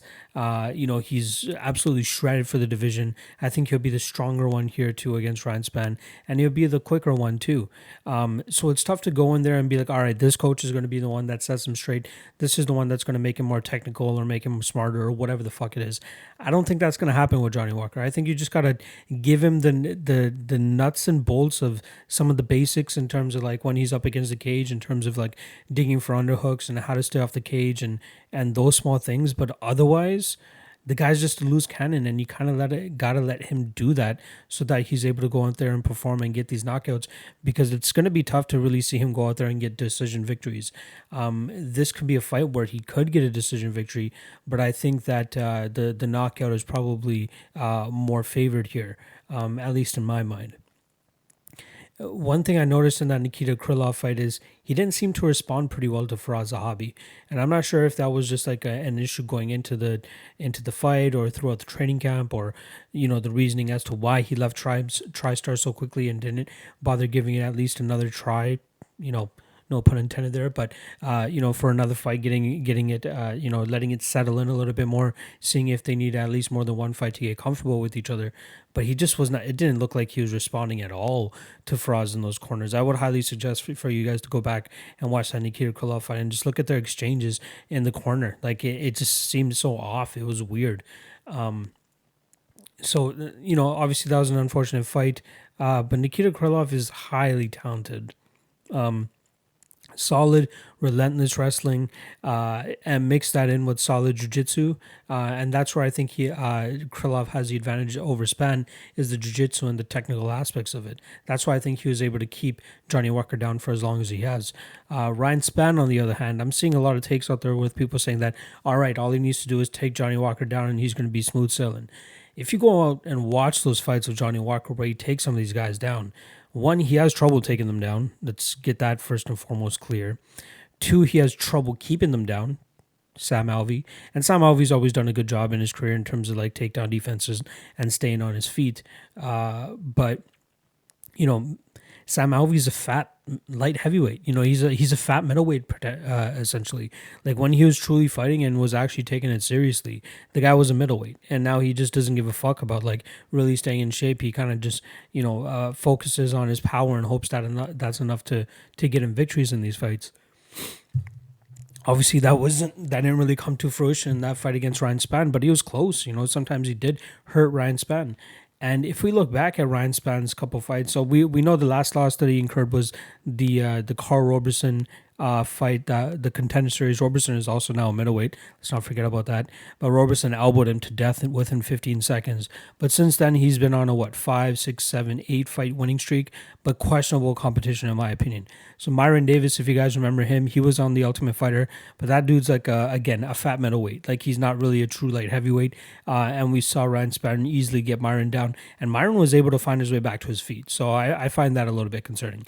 Alex Nicholson, another fight that he had, that was 2 or 3 fights removed from his Carl Roberson knockout. There was a moment in that fight where Ryan Spann was close to getting knocked out. Alex Nicholson was defending a takedown, and he was hitting him with a beautiful hammer fist while defending the takedown, and it hurt Spann. It caused Spann to move backwards and fall to his back, and if Alex Nicholson had a little bit more power or a little bit more cardio, he probably would have been able to finish that fight, but it seemed like he gassed himself out trying to finish Ryan Spann, and then Spann did a good job in terms of like countering one of his punches and putting him out and finishing him with like less than 30 seconds left in that first round. Emiliano Sordi didn't really get a chance to get going. That guy has some solid power, but he got guillotine choked within 26 seconds. Luis Enrique is a meh fighter, kind of slow. Nogueira, we don't really even need to say much about him.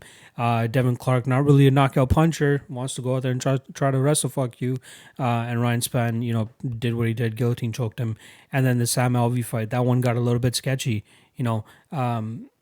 Sam Alvey had some moments in there where he clipped and hurt Ryan Spann. So I think Johnny Walker just possesses this next level of power that Ryan Spann really hasn't faced since he fought Carl Roberson. I think the closest since that fight was Alex Nicholson, and we saw, Nicholson was able to hurt him. I think if Ryan Spann tries to like get too desperate with these takedowns, we'll see some of these elbows come down and really hurt Ryan Spann. I think he'll have a tough time getting Johnny Walker down, and I think he'll even have a tougher time in terms of keeping Johnny Walker down. The dude's strong. The dude is fast. That's another thing that Spann's gonna have to put up with here, is the speed advantage that Johnny Walker will have, and then obviously the power. We know the power is all in Johnny Walker's favor here. My only concern with Johnny Walker is like the continuous moving of caps, and again, I don't think it's a huge factor, but more so for me it's mentally. Like, where is he at mentally? Does he feel at home now? Like he gets to stay in Ireland. He gets to stay with his girl now too, who he seems to have a really close relationship with. So maybe that's something that helps him, train a little bit better or have a little bit more motivation, or just again, just has more motivation at the end. I think that's what it comes down to. But I think that this is a good matchup for him. And I see why Walker is slightly favored. Pre-tape, I was leaning Spann. I thought he was the more complete fighter. But when you really, knock it down to the nuts and bolts of this fight, I just think the speed and power of Johnny Walker is going to be a little bit too much for Ryan Spann here. So I do think we'll see a first-round KO for Johnny Walker after Spann, has a little bit of difficulty in terms of taking Johnny Walker down. Again, I'm not sure where this narrative of like Spann being like a takedown machine is coming from. He's not. Like he struggles to get guys down and really keep them down, especially guys that are bigger and stronger than him. With Johnny Walker being probably the biggest and strongest that he's fought up until this point. So I think we'll see Spann struggle to get this fight to the ground, and I think we'll see Johnny Walker pull off a first round KO here, something fast that Ryan Spann doesn't really see coming, a little bit power behind it, and I truly believe that the durability of Ryan Spann is really not up there, and this is the first time we're seeing him fight somebody with legit power, at least since Carl Roberson. So I like Johnny Walker first round KO, and I'm looking at that KO prop once it comes out on most of my websites. Khamzat Chimaev versus Gerald Mirsad. We got minus 380 on Chimaev and plus 315 on GM3. The over-under is set at 1.5, with the under being minus 120. And I love that. Yeah, you guys know I love me a violence bet, and I think this is a prime spot just for that. So let's start off with Khamzat. The guy debuted in the UFC July 15th and just came in like a wrecking ball. Absolutely went in there and just demolished John Phillips. Shout out to John Phillips for even making it to the second round. And then, 10 days later, literally 10 days later, they book him again against Reese McKee, who I believe was a champion over in Cage Warriors, but stylistically just a horrible matchup.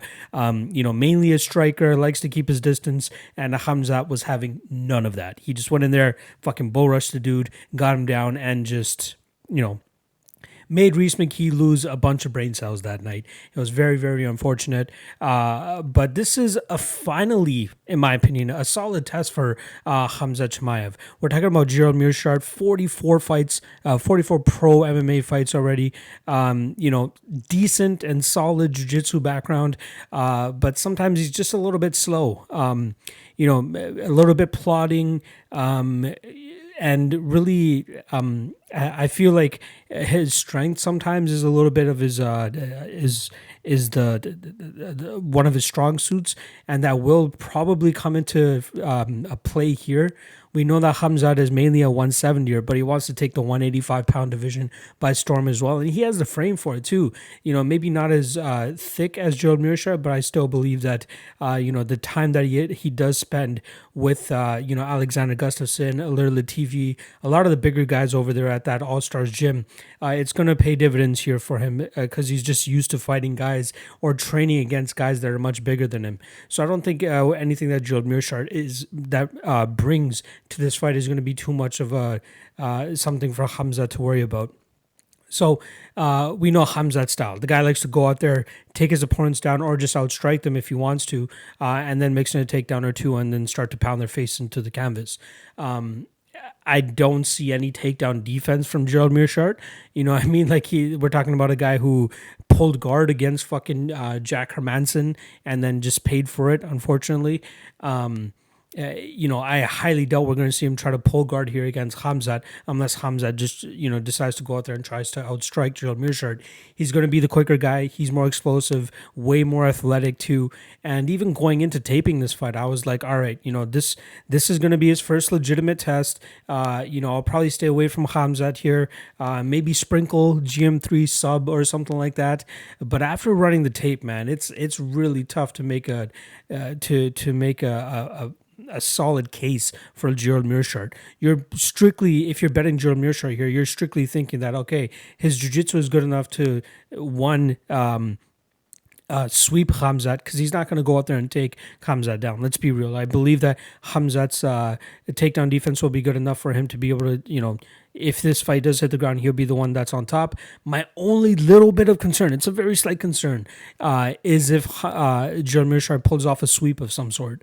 And even that, like, I just don't see that happening. And if at the current odds, I just don't see a justification of betting Jerome Mirsad here. I still think there's a little bit of value on Khamzat at this line. Let's be honest. Obviously, he needs to go out there and prove it. But everything that we've seen from him, like, I legit went through all the fights that we have on the tape index of this guy. He doesn't show any weakness. Like, he shows solid awareness. I think the best jiu-jitsu guy that he's faced to this point was a guy named Marko Kisic, who was 4-0 at the time. This is November of 2018. Kisic is now 5-1, but the guy was 36 at the time. You know what I mean? He did start in jiu-jitsu late.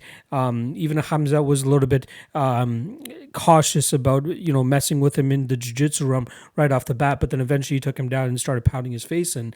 I think Gerald is just, he seems durable at times, but this is going to be the first time he's fighting a guy that like throws bombs like this from on top and is just as aggressive as Khamzat is here. So instead of playing Khamzat or even parlaying him here, I do prefer the under 1.5, because I think that if Gerald does pull off a reversal of some sort, he's gonna go from some sort of choke or submission, or if he throws up something from the bottom, it's probably gonna happen under the 1.5 mark. If this goes over the 1.5 mark, I think Gerald is just gonna be too gassed. I don't see him being able to pull off any type of submission against a guy like Khamzat. He has been able to pull off late submissions in the past against other opponents. I believe Trevin Giles was one of them that he was able to get a third round submission on, but this is not Trevin Giles. This is Khamzat fucking Chimaev. And again, I know he has a lot to go out there and prove, and this is this is a solid stepping stone for him, or at least a solid progression in the right direction. And I think he passes it with flying colors. I'm still going to take Khamzat Chimaev to win this fight by first round TKO, probably a ground and pound of some sort. But the bet that I feel most comfortable with here would be the under 1.5 at that -120 line. I think that's a solid line. Again, given the style and aggression of Khamzat, the guy wants to go in there and get the job done and move on to the next fight. And luckily for him, Dana was down to already book his next fight. It seems like Damian Maia is going to be the one that he has next, and that's going down October 10th, I believe that is. That's like 4-ish weeks away. So I truly believe he wants to go in there, get the job done ASAP, take as minimal damage as possible, and then just start focusing on that Damian Maia fight, which, in my opinion, is a very, very solid test for him. It's gonna be interesting because I think that Khamzat will probably go out there and try to strike Damian Maia. He probably won't take this approach of going out there and punching his opponent's face through the canvas and risking a possible sweep or Damian Maia pulling off his jiu-jitsu wizardry. But again, we're talking about this fight with GM3. I feel like he'll be way more comfortable pounding Gerald Mearshardt's face to the ground than he would Damian Maia. So I still believe we'll see Khamzat go out there, maybe strike a little bit, then go for the takedown, and then really start to put it on Gerald Mearshard. I like what we've been hearing from Gerald Mearshard. He's taking a little bit of an offense that Khamzat's already having his next fight booked. So that's some positive fuel for him there, which is why I like the under 1.5. So even if we see some freak shit happen and Gerald Mearshard sweeps Khamzat Chimaev and gets him in an arm triangle choke or whatever the fuck it is, at least we're covered with the under 1.5, because I don't think we'll see, beyond the 7.5 minute mark in this fight. So lastly, Khamzat Chimaev to win this fight in the first round via TKO, but the best bet in my opinion for this fight would be the under 1.5. Donald Cowboy Cerrone versus Nico Price. We got -150 on Price and +130 on Cowboy. Over under at 1.5, -105 for the under. But the line that I'm most intrigued by is the -115 on Nico Price to win inside the distance, and even Nico Price to win in round 1, +275. On the flip side, the most intriguing line for Cerrone would be win by submission at +550, as I believe that's probably his best path to victory. So let's actually start off with a hybrid. He's coming off a loss to Vicente Luque in a fight where it was way more competitive than a lot of people believed it would be. A lot of people thought it was just Nico Price in round 1. Otherwise, Vicente Luque would just like mollywop him for the rest of the fight. But it was close and competitive. I believe Nico Price got the judges nod on the first the first round. The second round, a lot of the judges gave it to Vicente Luque, and then that third round, it was getting close. It was really, really close, and then Vicente Luque just absolutely drops him with a beautiful left hook, which like blows up Nico Price's eye, possibly broke his orbital. I'm not 100% sure what happened there, but it was a pretty bad stoppage there. Like in terms of how bad his eye actually looked.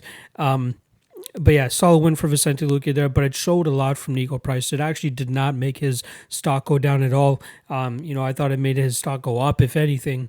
Like technically, like on the feet, he's starting to put it together a little bit. He's closing distance quite well with his reach. He has this like weird body type. He looks so ginormous. We got a 76-inch reach for Nico Price and 73-inch reach for Cowboy. Cowboy also has a 1-inch height advantage, but just the size-wise, man, Nico Price is just a specimen of some sort. Like, it's insane how good he looks physically pretty much at all times. And this is a guy, I think if like he loses 2, 3, 4 fights in a row, it's going to be hard-pressed for the UFC to go out there and cut this guy, considering he's always, action-packed type of fight every single time. Like that Vicente Luque fight that he had was his first time going to a third round in the UFC, second time in his career, and we're talking about a guy that has 18 fights at this point in time. So it's all action. It's whether him going out and killing his opponent or his opponent, killing him pretty much. It's insane watching his fights. He's fighting a really technical guy in Donald Cerrone here, who's kind of on the downturn of his career. This is going to be, the 52nd fight of Donald Cerrone's career. I think he has 36 to 37 fights in the UFC alone, which is insane. And he's coming on, he's on a pretty bad losing streak right now, too.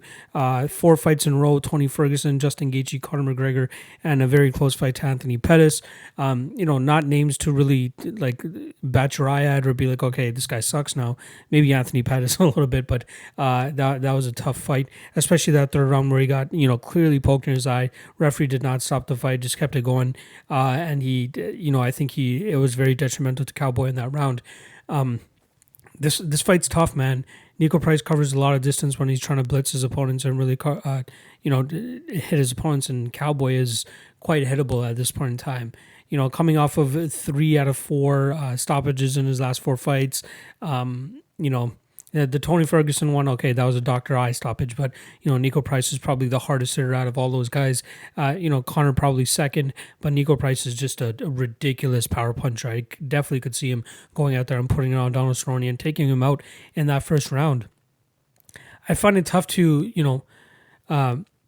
bet Nico Price straight. Minus 150 isn't too bad of a line, but I think he gets his work done inside the distance. Like I said, he's only seen the third round once in the UFC, and it still didn't even go to a decision. He does not go to decisions. He goes out there and he tries to finish the job, and I truly expect he's going to be able to do that with Cowboy here. I think it's going to be a bit of a wake-up call for Cowboy fighting a true welterweight like Nico Price here, like Tony Ferguson.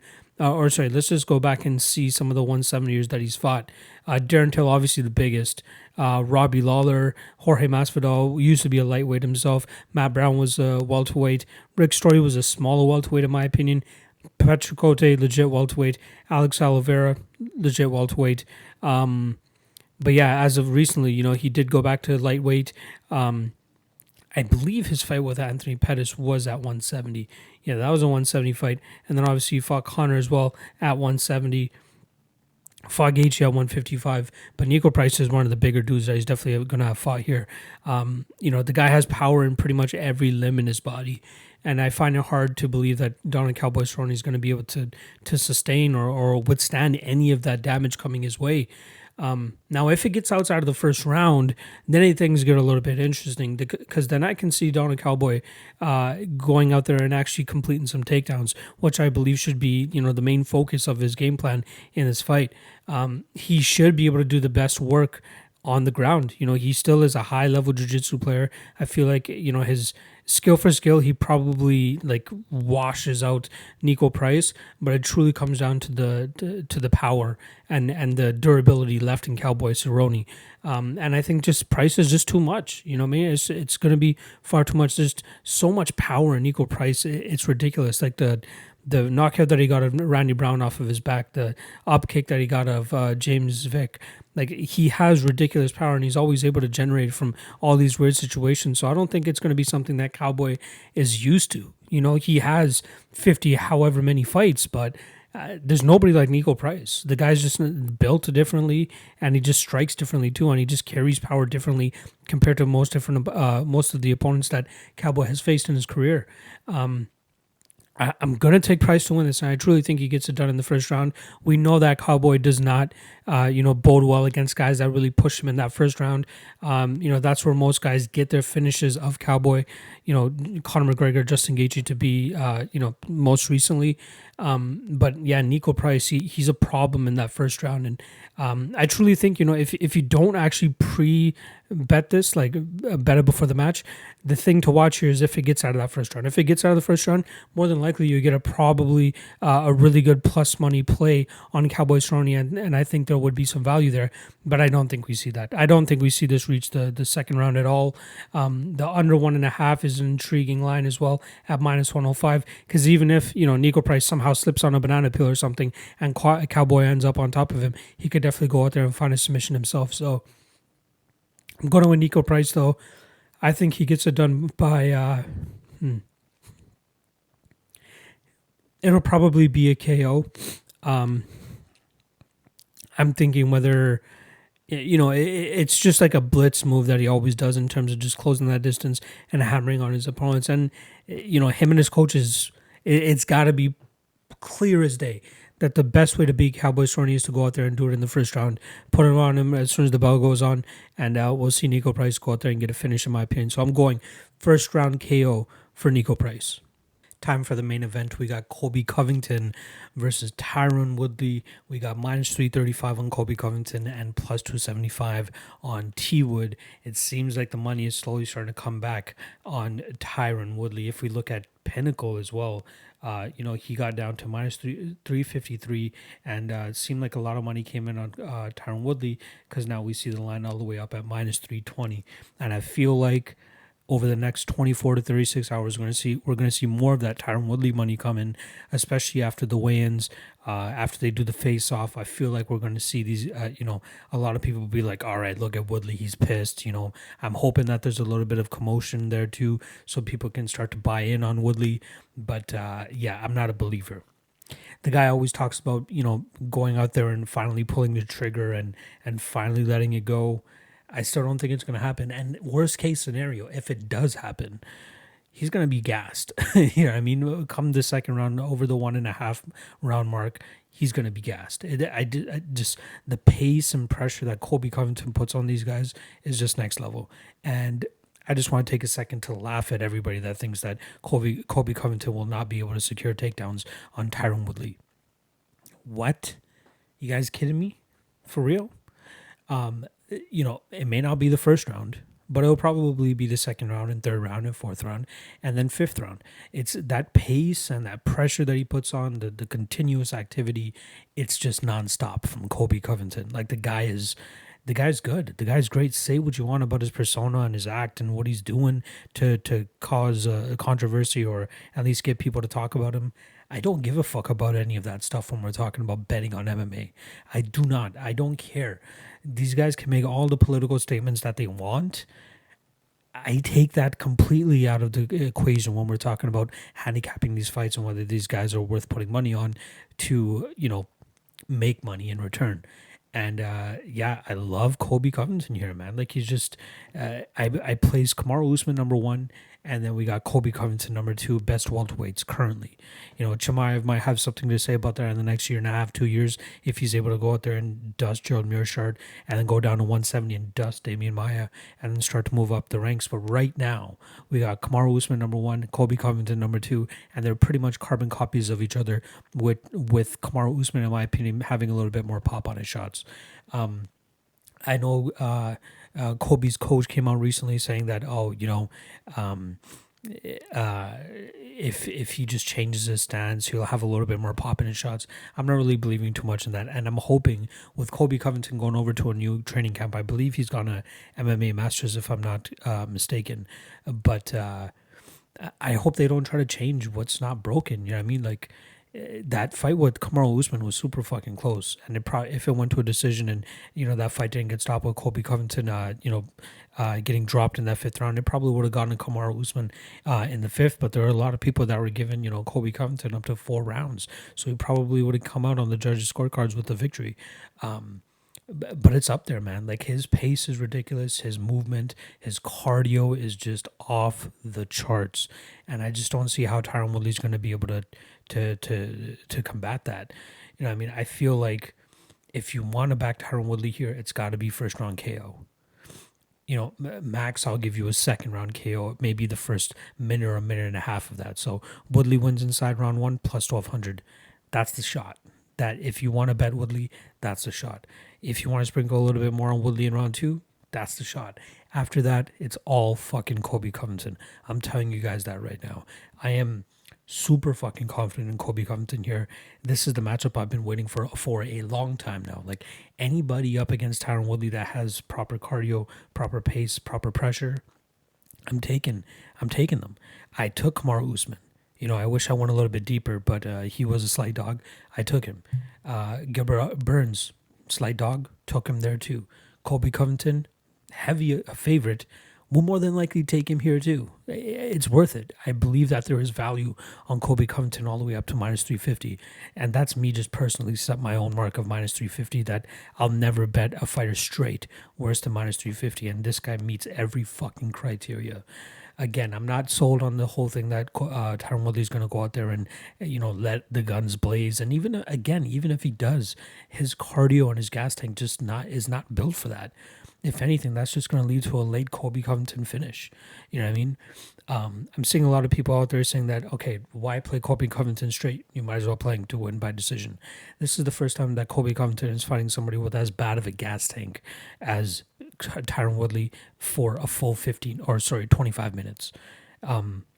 The only thing that scares me is the output going to catch up to Tyron Woodley? And do we get like a 4th or 5th round mercy stoppage where he just continuously starts to take Woodley down, or it gets a standing TKO up against the cage? People can say what they want about Kobe Covington not having any power in his hands, but it doesn't really need to come down to power. It's just overwhelming.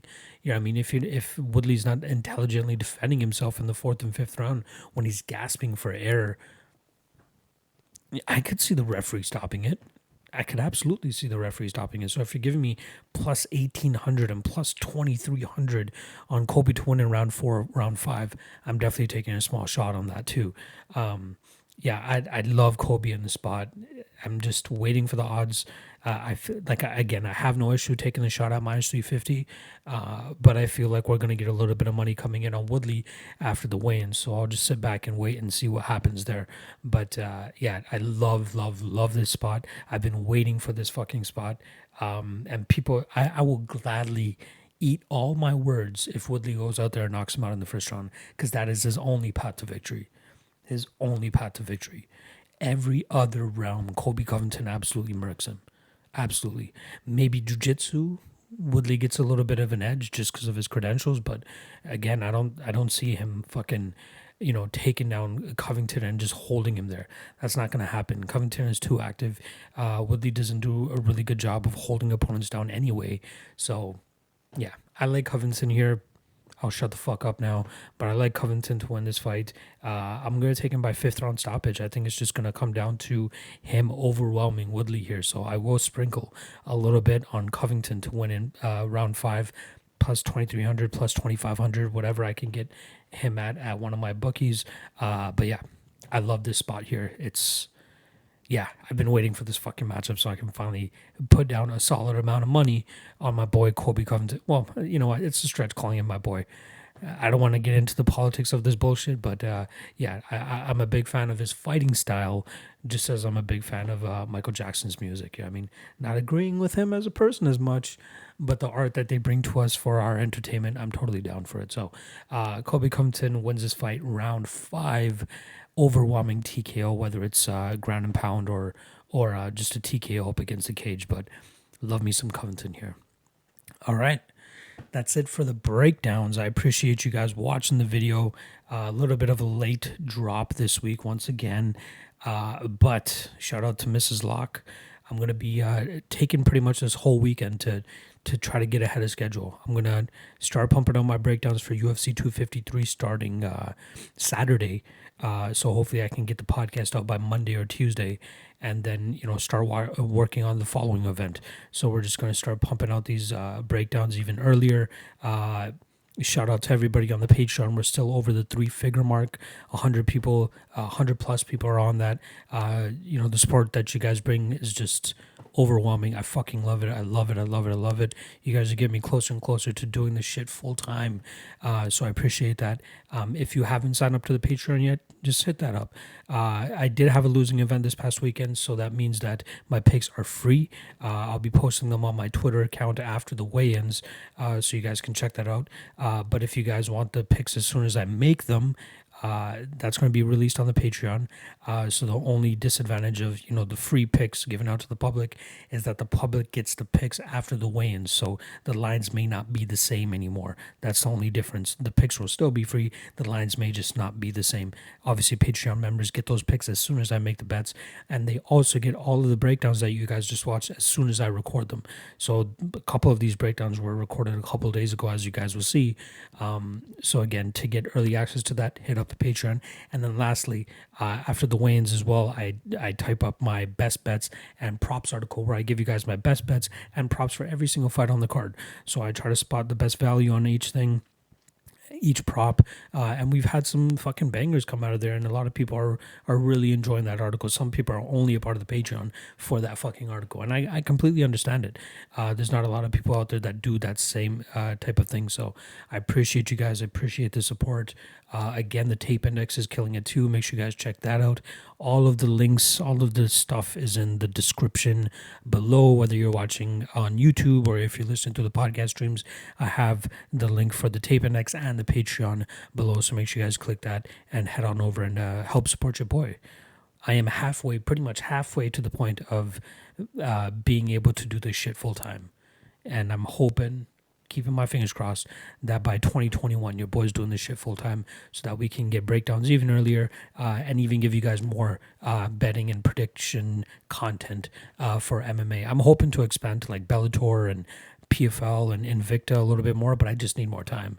You know what I mean? The 9 to 5, having the family, having all these other things to do, it eats up a lot of my time. Thankfully, I have a very supportive significant other, so it makes it a little bit easier, but then there are nights like this where I'm up till like fucking 2 a.m. finishing up my podcast, hoping to get it out to you guys ASAP, and then I got to be up in about 5 hours for work. So I'm hoping that I can leave that 9 to 5 soon enough so I can do this shit for you guys full time.